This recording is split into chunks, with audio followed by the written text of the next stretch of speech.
When Kirill arrived at his grandfather's farm, October was almost over. The fields were bare, the ground dark with rain, and every morning the fog settled so thick over the lowland that the barn disappeared completely. The house had stood empty for almost a year after his grandfather's death.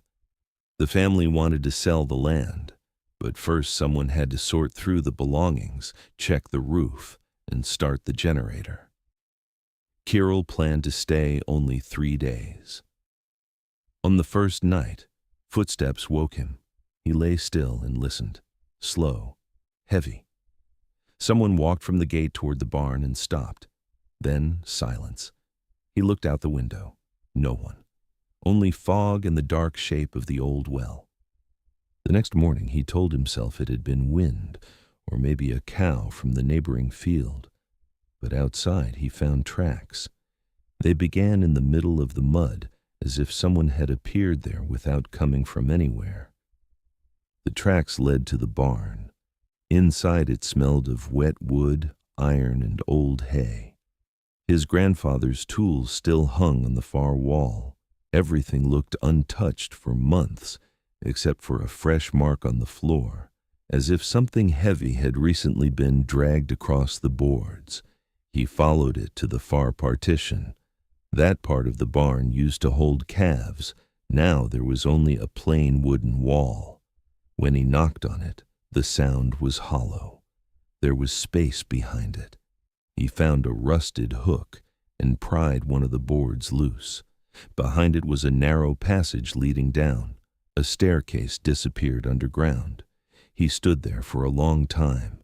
Cold air and the smell of wet earth drifted up from the darkness. He went down.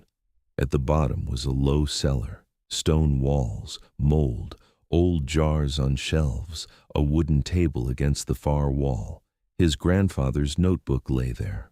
Most of the pages were swollen with moisture. Only the last ones could still be read. If you hear footsteps at night, do not go outside. Below that, written in a shaking hand, it walks around the pond. Kirill raised his head. Behind the wall, he heard water. A quiet movement.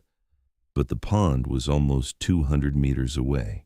He climbed back up, closed the passage, and blocked it with tools. That evening the wind grew stronger. The house creaked. The generator hummed unevenly. After midnight, the lights flickered and died. Silence swallowed the house. Then the footsteps returned. Closer this time. Not in the yard. In the barn. Kirill sat in the dark counting his heartbeat. The steps moved slowly across the wooden floor, then stopped directly beneath him. And then he heard something sliding along the front door. A hand. Slowly. From the top hinge to the bottom. He did not sleep until dawn. When daylight finally came, he stepped outside. Fog clung to the ground. Beyond the barn he could see the pond. He did not remember opening the gate, but it stood wide open. A line of tracks crossed the wet grass from the barn to the water. He followed them. At the edge of the pond, they ended. There, half buried in black mud, lay his grandfather's lantern, the same lantern they had buried with him. Kirill stepped back. The water moved.